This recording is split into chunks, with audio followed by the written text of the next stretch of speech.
Welcome to the Xplor show. Really excited today. We're joined by a real estate titan, in my opinion, Mr. Jason Dillard from South Carolina, or as some might know him, the king of finance. Jason's got 16 years under his belt and boasts an incredible portfolio throughout multiple sectors of the real estate world. He is really well known for his creative financing in real estate. Jason, welcome to the show. Glad to be here. Jason, let's jump right into it. In a world where many believe that you need massive bank loans or you have to borrow heaps of cash or have heaps of cash up front to break into real estate, you've really carved a niche with creative financing. Can you tell our listeners a little bit about what is creative financing? Give us some real life examples of how creative financing has transformed your real estate investing world. Sure. Well, most of the transactions that we do are driven by the seller and their needs and the benefits that they want. So as we make offers, we try to find out why they're selling, what would make it a better deal if they're going into something else. And if it's cash flow they're looking for, then we're probably going to offer them paper for their property, which is income stream secured by something else.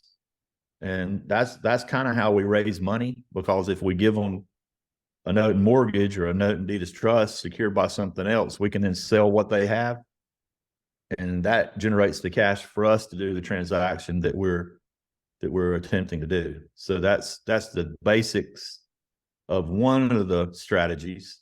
So our sellers are our lenders.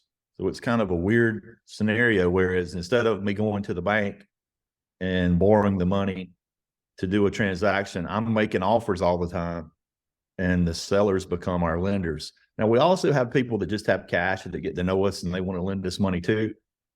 We're just regular private lenders, and I call them civilians because they're really not professional hard money lenders per se, but they get to know you and they want to lend you money and they want a good first mortgage on something and with a return. Well, we do that too. So we have money from people and their retirement accounts that have known us a while, but we don't syndicate. So we only give first mortgages to our investors. So I don't have to jump through the hoops that other companies have to do and make sure they're accredited and all that, because they're always going to have a first mortgage or we're not that transaction. So we raise money those two ways: sellers and private lenders. When you say sellers are your lenders, can you explain a little bit more to the listeners what you mean by that? Well, today we made an offer on a $2.7 million house. Mm-hmm. It's paid for, and the seller was willing to finance it with 20% down. So we offered him instead just an entire full $2.7 million note secured by a tiny home project that we're doing.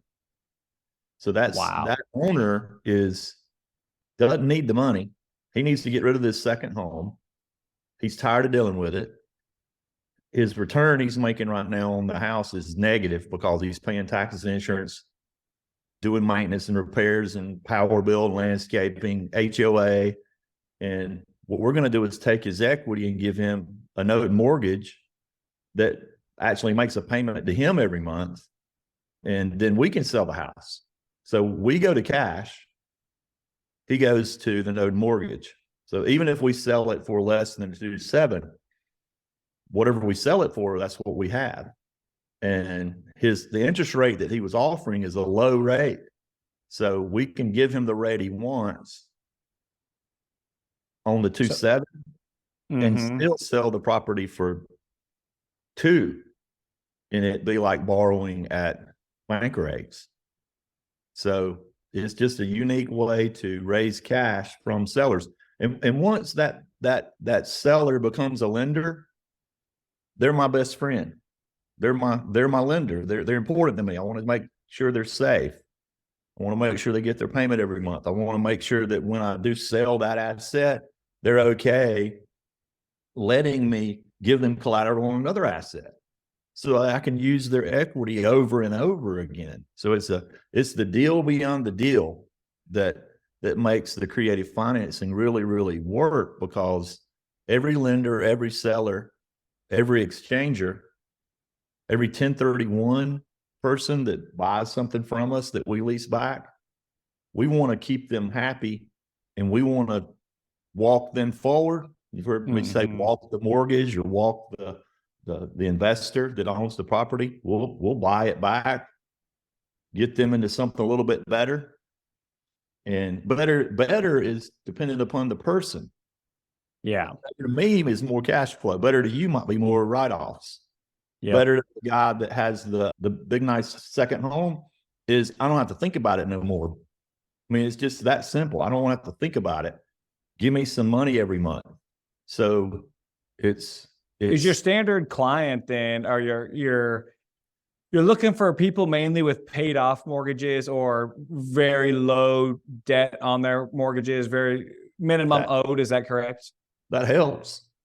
But if he would have owed, this particular guy that owed $500,000 on it, we could have still been able to get the transaction done. We could have just left him there, left that loan there, and paid that off when we quick sell the property. Yep. It just makes his equity less. I mean, the equity is all what we own. If you think about it, we don't own real estate.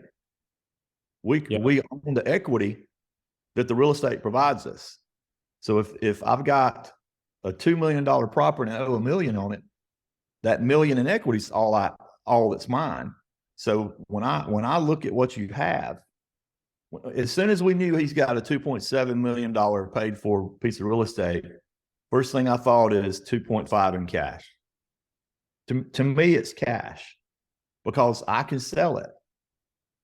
If I exchange him over into what I own, and if in this scenario, he's not doing an exchange.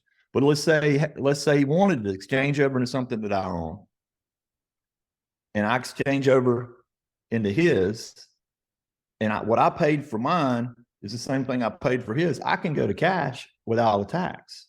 Whereas if he's owned the property for a long, long time, he might have to pay a huge tax. So I mean, we kind of overlapped strategies there. Yeah. But if somebody owns the real estate and they have a really low basis, we probably won't offer them paper, because paper is going from real estate to paper is taxable. So we offer them real estate, but then we just lease the real estate back and give them an income stream. So what he wants is an income stream. Don't have to think about it, and he wants it to be safe. So those are the three benefits he wanted. So how do you give it to him? By knowing what to say and when to say it, and how real estate works. And this is impressive. Yes. Okay. So yeah, I've been following you for a while now on Twitter, and I was telling you before we started the show here that some of the stuff you put on there is well over my head, but I've learned so much in the last 6 to 8 months that I've been following you. And this is a very unique niche that you've got in the market. What got you into this, I guess? Because originally you started out investing in real estate, correct? Right. I was the We Buy Houses guy. You know, very nice. The We Buy Houses hat and the We Buy Houses truck and the We Buy Houses pins and the We Buy Houses signs. I got my real estate license, and I learned more and more. Just became a sponge. I'm a seminaraholic, and I learned this 10 years ago instead of 20 years ago from going back and re-listening to Pete Fortunato stuff and Jack Miller stuff, Schwab, Jimmy Napier. So the old school guys that taught this that you don't really hear about much anymore.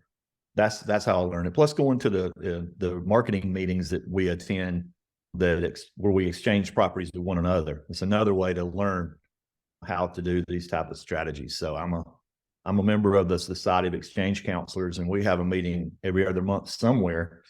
And like we have a meeting in Louisville coming up. There's 130 of us, and we're going to sit in the same room for 3 days and try to trade properties with one another.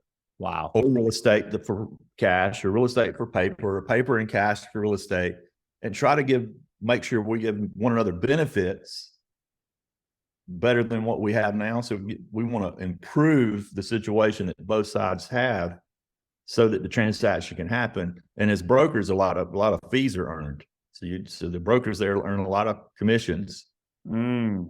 And think about it, you get commissions on one transaction. Yep.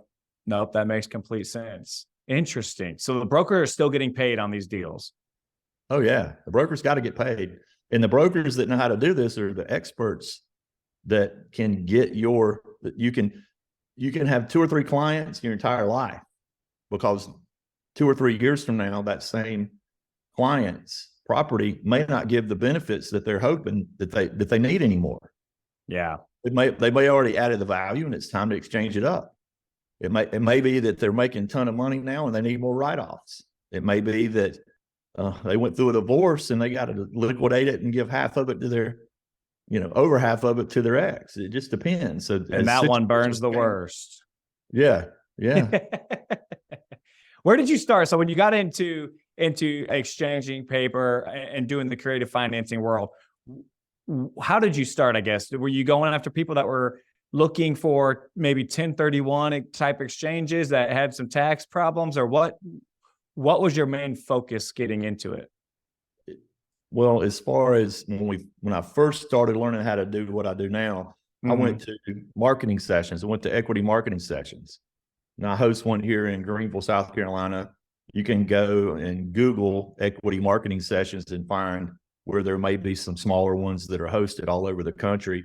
There's a national group in Vegas called NCE, and it takes multiple meetings to understand what goes on in those meetings. But those strategies that we're talking about, you'll see those happening in the room.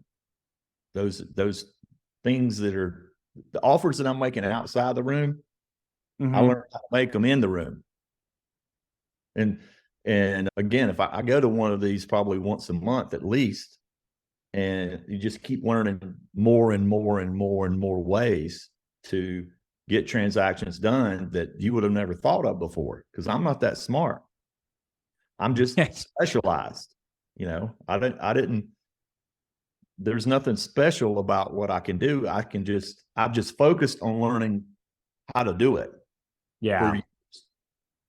What catalyzed the transition? So what got you interested in doing this versus your traditional landlord? I'm going to go buy single family houses and be a landlord and buy a few homes residential a year, or get into small multifamily. So what catalyzed the transition? And then what do you believe are the top advantages of creative financing over maybe traditional conventional methods? Well, the first question is, I don't want to be a landlord unless it's multifamily and somebody else is managing it for me. Hey, that makes sense. I've done that and I'm not good at it. Any of our single family, we seller finance. So I bought and sold probably 1,000 single family houses. Wow. And almost all of them we seller financed to sell them. And none of them we use banks. And so I'm only limited by the number of leads I can generate. I'm not limited by the amount of money that's in my bank account, or about my line of credit that I have at this bank or that bank. I'm limited by the number of leads I can generate and the number of offers I can make, because you still have to make a ton of offers to get one accepted. Just like if you're trying to steal a deal. In the beginning, if I had to, 70% minus repairs minus my assignment fee, and I made 50 offers to get one, and then I would assign a contract, make some money. That's kind of the beginning of most real estate investors' world, right? Well, that still took a ton of offers and a ton of leads to get to those offers. So same thing, we're generating leads, and most of the time we're doing it with social media now. Like that deal that I just mentioned, all it was somebody on Facebook or something that wants to get rid of a house. Wow. And there is a way to buy almost every piece of real estate with creative financing. Now, whether the seller will do it or not, we don't know until you make the offer. But we try not to make an offer until we've asked 20 questions, 30 questions to find out why the seller is selling. What's motivated to sell? If it's a listed property, it's a problem property. Interesting. I mean, why would it be listed if it wasn't a problem? True. Well, the The house you live in, do you like it? If you didn't, you'd have it listed, you'd be moving. Yeah. Every property is a problem property. Now, if it's listed for the fun of it, just hoping maybe you can get A certain number as for much it. for it. It's really worth, maybe, but We've got some of those sellers out there right now, especially still thinking it's 2021 prices and a little bit out of touch with reality. Oh, and our phones are ringing off the hook now because we can pay the 2021 price. We can. What allows you guys? Let's get into that a little bit. So you guys will pay essentially overpay quotes for a property, or just pay what individuals are wanting. So are you making the spread on what they'll finance it to you for and what today's rates are, or how do you profit off of that? How do you get money in your pocket there? It depends. So if you've got, let's say somebody's got a house that's worth $1 million and it's really only worth 900, we might go ahead and let's say that they're making 40 grand a year because of their cash flows. Well, we'll just say, well, can we exchange you into this that makes 45 grand a year? Give you a raise. Can you own this instead of that? We'll master lease it. We'll make you make 45 a year. But see, in our mind, we know that we can borrow or trade or go to cash with what they sold us. That'll generate the money to pay off where we put them, to do whatever. Because we're playing chess. Mm-hmm. Their asset maybe they're only making 45 a year because they've got a $500,000 note that's got a really high loan constant, and it's eating up all their cash flow. And they're tired of dealing with it anyway. Well, we can trade them into a $500,000 fill in the blank, pay them a little bit more a year than they're making now, but then we control that asset. We have their asset. So we're exchangers. So we'll take theirs, and they'll take ours, and then we'll take care of it for them and give them some return, and then buy it back later. And we'll take theirs, and we'll do something with theirs that's going to increase the value, and then we'll exchange it up. So or we won't just sell it quick. It's just a constant play of moving assets then for you. Never ends. Never ends. It's like a puzzle. As we own it, we looking to trade it. And if we're not, if it's a keeper for us, it's kind of off to the side and it pays my living expenses. It's over there, and I try to forget I own it, and we try not to think about it. Isn't that a good problem to have when you start forgetting properties that you own? That's a good problem. I had a lady call me today. She calls and says, "Do you own this property over on such and such street?" And I'm like, "No." "Well, yeah, we do own it, but it's sold." "What do you mean?" "Well, I bought it like 20 years ago, and the family had been living there." "Well, it's in a trust and it's got your name on it." "Well, yeah, I do own it, but I don't." And she's like, "Well, they called and they want me to list it." And I said, "Well, list it. It's their house, but it's really not their house." See, I seller financed it so long ago that the family living there has got equity, and it sounds like I'm about to get paid off in a couple of months. But I don't think about it, because you buy it, fix it up, you seller finance it, and maybe I've got an underlying loan, maybe I don't, and payments just come in, and it's just an income stream. So now what I'm thinking is, I think they owe me about 80 grand. I'd rather not have the 80 grand. 80 grand is bad. Cash is bad. Terrible. Don't want cash. Cash goes down in value. Cash loses. It's stinky. It's nasty. It's filthy. It's festering nastiness. If I can give my house to you the day before somebody buys it for 80, well, I'll just let you have the cash and I'll take what you gave me. So we'll start making offers with that house and try to own the house before it turns into cash. Because it's on my balance sheet. I can exchange it. And it's got a low basis because I've owned it a long time. why would I want cash when the government going to take a piece of it? I mean, Yeah. do you like sending money up to DC? No, I don't think any of us do. No. So I send what I do owe, but I always, it hurts every time.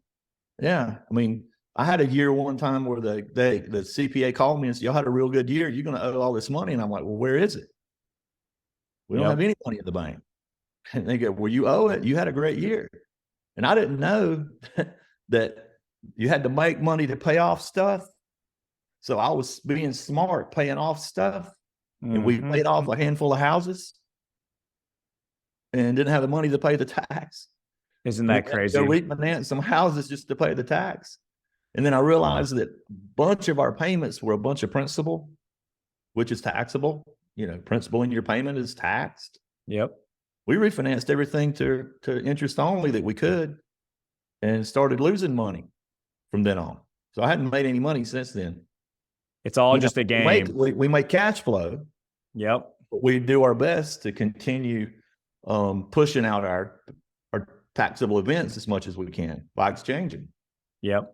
It's just a big game. And that's where I could see, you know, this creative financing coming into play, particularly for people that have maybe big tax burdens, you know, guys that have sold businesses or sold some real estate that had a huge capital gains hit, or estates, where right now what we're seeing a lot, at least here in the Kansas City area, a lot of elderly own large portfolios of rental properties or ground or whatever else, and they're either selling it or have passed away, and now their family is getting burdened with these huge tax bills, and it hurts. And this creative financing, doing something like you're doing, you would be a key person for somebody like that to speak to. Is that not right? Right. Now, so when you inherit a property, your tax basis comes up to the value of the day you inherit. So then you can sell it without paying the tax. So one of my favorite formulas is when you meet the older people and they want to sell, you say, no, why don't you just keep it? You keep it. We'll buy an option. We'll manage it. We'll send you a little money every month. We'll take care of it. And then we'll just buy it from your heirs. Yep. Don't you want your heirs to get all the money tax free? And then some people go, no, I want my money now. I don't care anything about my heirs. My kids have plenty of money. Well, then that strategy didn't work, right? Yeah. So you have to listen to the seller to find out what they really want. But most people that don't really need the money, they would rather their heirs or their church or their charity receive a bigger payday after that from their estate. Absolutely. So we'll just option the property to let them keep it. Then we'll lease it from them and then sublease out, earn the cash flow. And then we exercise the option after, from their estate. And at that point, the estate gets the money tax free. And the longer they live, the better, because, options are the bee's knees. Yep. In real estate world, because it's so inexpensive and you're riding appreciation because you're fixed, your value is fixed and appreciation is on your side, especially if there's a loan, because most of the time we'll make our option strike price $100,000 over first mortgage. So we'll even have a little bit of that mortgage payment going down, appreciation going up. And there's a lot bigger payday percentage wise with options. So we use options, we use leases, we use paper, we do exchanges, we just don't syndicate, and we don't do banks. That's interesting. So the rates have gone up. It hasn't affected my business. It's made my phone ring more. If it were a depreciating market, obviously nobody wants that. Nobody hustles for it, but we've had such an appreciating market for the past 4 or 5 years. If we did see a little bit of a depreciating market over the next couple of years, how does that impact you and what you're doing today? Well, it would make it easier for us to find more deals. We would be targeted in our holds more. We're still using the same strategies that everybody else is in determining values on stuff that we keep. I mean, if there's more people living in that market this year than there were last year and the year before, there's a good chance the values are going to keep going up or at least stay the same. So we try to not. We had a guy call us about I forgot where it was now, but the population is shrinking in their market, and for me to buy and sell that's fine, but for me to buy and keep, that's not something that we're going to do. We're going to look for the markets where the values are, where the people are moving. Yeah. So that's people drive the always. Yeah. In all markets. I mean, that's the reality. And the jobs follow the people / vice versa. So here in South Carolina, people are moving here faster than. I mean, Greenville has blown up. You are in a good spot. We are. It has absolutely blown up. There's a lot of industrial stuff happening in industrial development going on in Greenville. You're right there on the is it 85 or I-80 corridor? Is that right? We are 85. We're about halfway between 85. Charlotte and Atlanta. BMW's headquarters is right here. They make all the X3s, 4s, and 5s, and they just announced that they're building a plant to make all the batteries. So that's driving even more jobs. And so it's just exploding in our market, just like a lot of other markets in the Southeast. Yeah. The SEC is where we're always looking. We always say, hey, when we're looking for ground or development, SEC country, put us in the Southeast Conference, somewhere down there, because that's where most of the population's tending to move right now, it seems like. Yeah. Well, it's easier to find a cheaper place to stay, and you got a lot of industrial going. I mean, the hubs down in Baton Rouge and a few other areas. You got all the shipping containers coming in down there. And now Florida's talking about opening up bigger port as well and trying to get more coming through there versus California. So it's going to be interesting over the next 10 years to see what happens on that corridor. It makes a big difference. We have an inland port here in the upstate, which is basically the shipping containers that you can stack up and then rearrange them and then put them on the train and get them to Charleston. It's an inland port.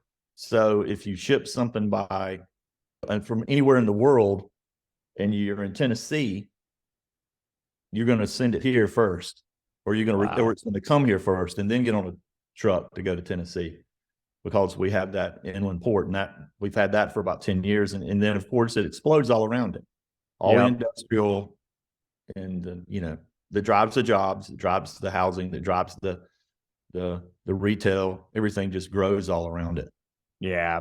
Are there any particular niches that you are seeing in the coming years that will benefit from creative financing, in your opinion? Well, the fine subject too is creative, but I think a lot of people know how to do it. Yes. And we've done that probably, I don't know, 100 times in my career, even when we've done them with warehouses and multifamily. Wow. There's going to be opportunities because the rates have gone up. There's going to be people that struggle to make their payment, and you're going to have lower interest rate mortgages that are just sitting there waiting on somebody that knows how to buy subject to the mortgage. They can just step into that mortgage. So I think that's going to be an opportunity. Anytime it's bad, it's good for us. Good times, it's harder because if the times are great and you want to go to cash, it's like selling a stock. If I want to sell my Bank of America stock today, I just point, click, boom, it goes to cash. Real estate has been that way for a long time. I got $1 million bill and I want to sell it. Well, it's not point and click, but within 2 or 3 months, it's $1 million. Now you can't it's not liquid like a stock.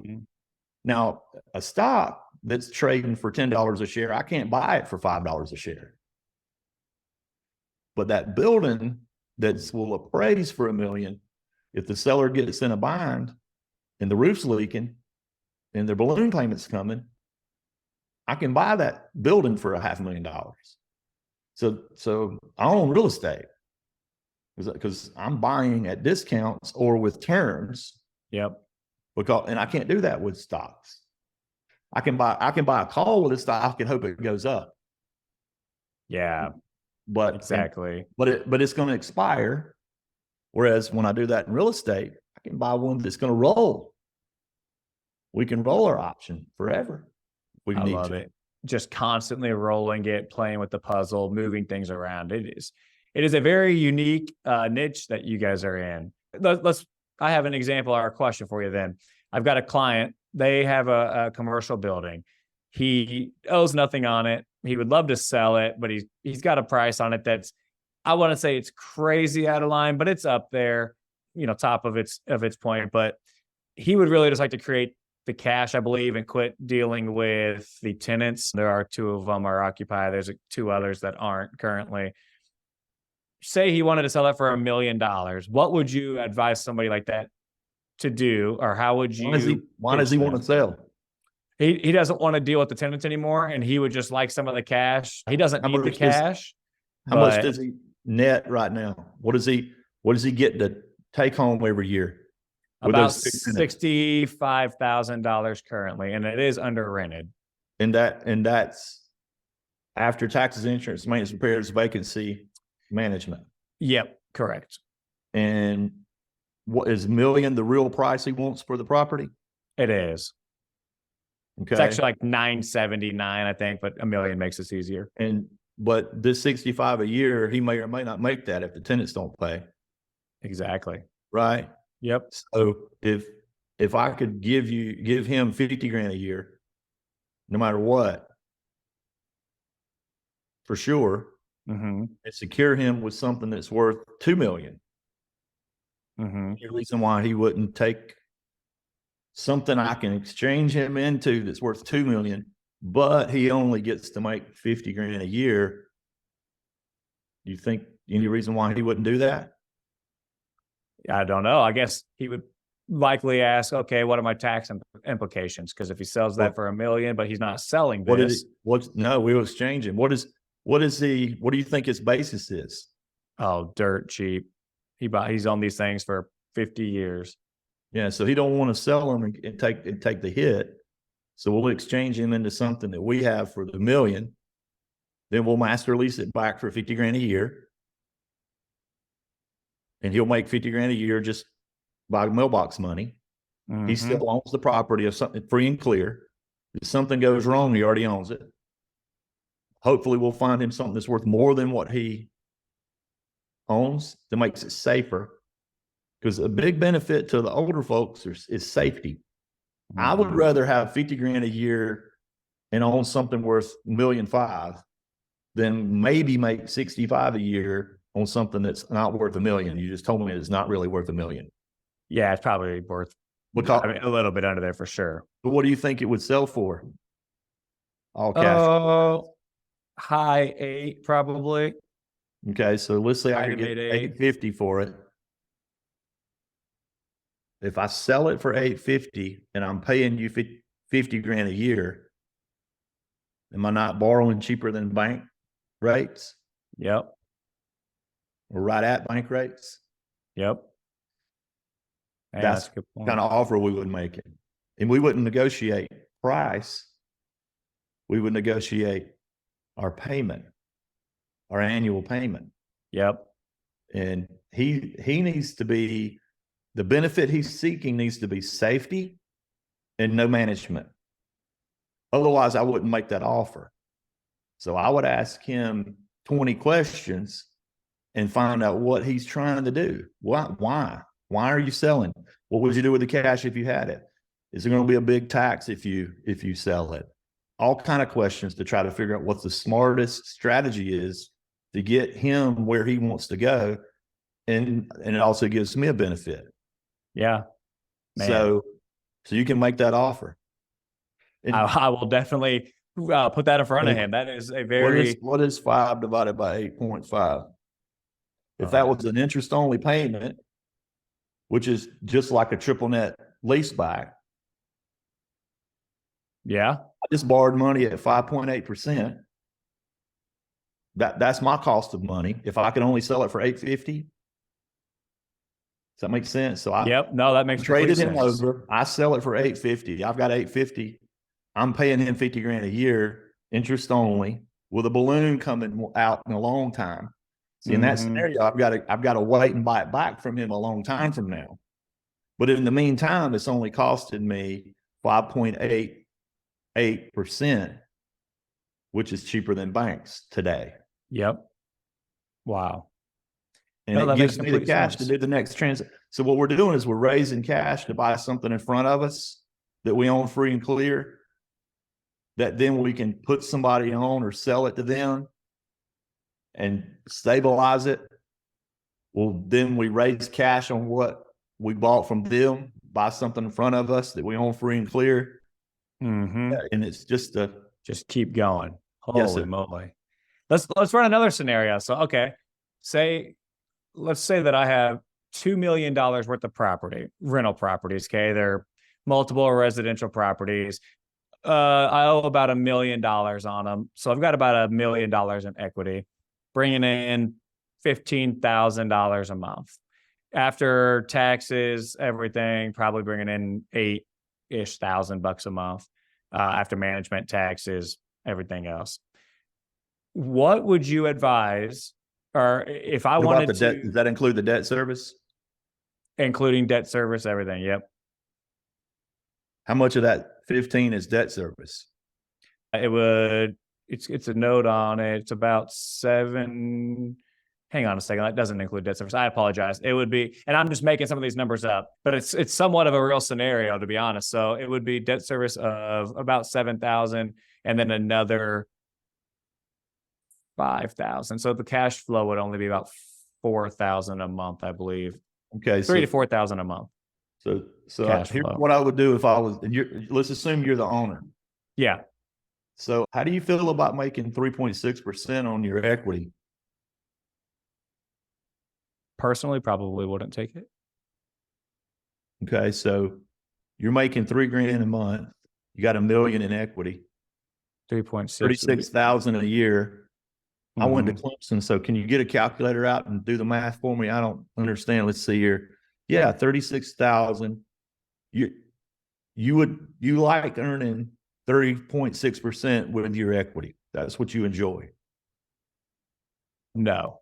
Well, let me ask you a question. Now, I don't know if I can do this or not, but I think I could exchange you into something that's going to pay more than 36,000 a year. We could probably get it up to 46,000 a year. Any reason why you wouldn't do that? No. Okay, We'll probably whip do out it the tomorrow. contract. You whip out the contract. Well, I See, might send I you just- over a I just- contract. You just fell into That's a crazy. strategy that I like to use. And that now, if you're if you're self-managing that and you're trying to grow wealth, then you won't take my offer. Yeah, that's the big difference. If you want to get off of management and you want to maintain cash flow, that's an awesome offer I just made for you. Yeah, it really depends on what your goals are, right? Cash flow. A lot of people, it is cash flow, and that would make way more sense. You would increase your cash flow by, 30% doing that. That would be pretty damn good. But you're going to lose your appreciation because Yeah. I'm going to have a buyback on where I take you. Yep. So if you're trying to grow it, let's assume that I ask you the questions and you're going to grow your wealth. Mhm. Then I would ask you, to what extent can you add more cash to this package? Okay. Or to what extent can you borrow from a bank? And then what I would do is I would ask you to go buy something in the 4 million range with $1 million down. So you actually trade your $1 million in equity as a down. Let whoever takes that sell them and go to cash. Mm-hmm. And then you go up to 3 million debt, 1 million equity. Yep. Raise your cash flow because you just got bigger. So you got bigger, you raised your cash flow, you raised your appreciation. Appreciation should be more. Headache and management should be more, maybe. Unless you into something triple net. So that's what we're talking about. All about benefits. Benefits and obligations. If I can give you less obligations and bigger benefits, you'll probably take my offer. If you're growing and you're young, the offer I made to give you a little bump in income, it's not a very good offer. Yeah. I guess for our viewers, the last question I'll ask you, and we'll wrap this thing up because there's so much we could go into, but I don't want to make this too long. if somebody is just starting, which creative strategy would you recommend for a beginner, I guess, as the best entry point for building long-term wealth? I would go read Jimmy Napier's Invest in Debt. And I tell people Invest that all in the debt. time. Yeah, go read Jimmy Napier's Invest in Debt so that you learn how paper works. So you you can take the normal boot camp stuff and learn the bond subject to buy with seller financing, how to flip a house, how to sign contracts, which is exactly how I started.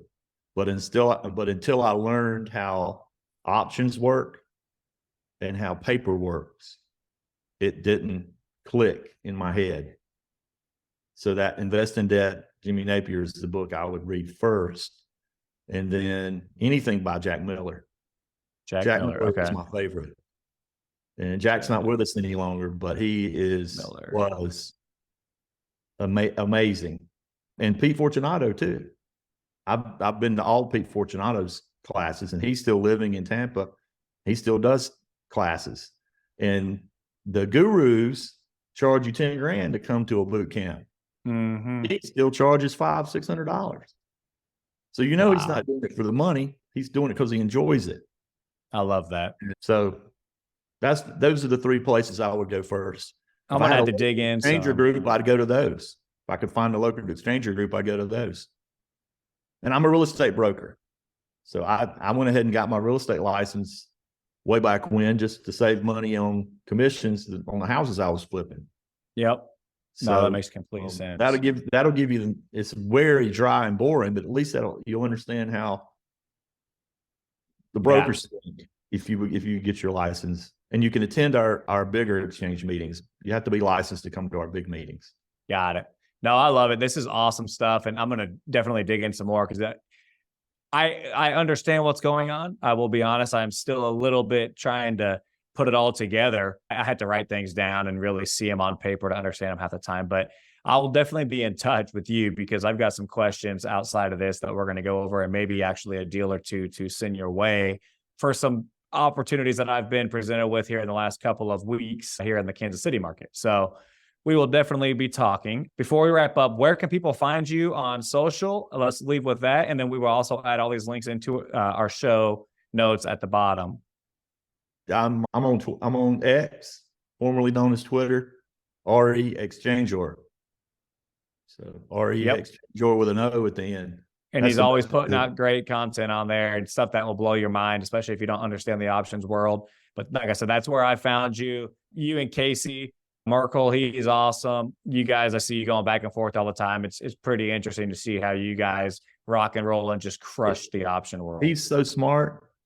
And he acts like he doesn't know what he's doing just to keep everybody. He's humble. He is. He's thinking smart.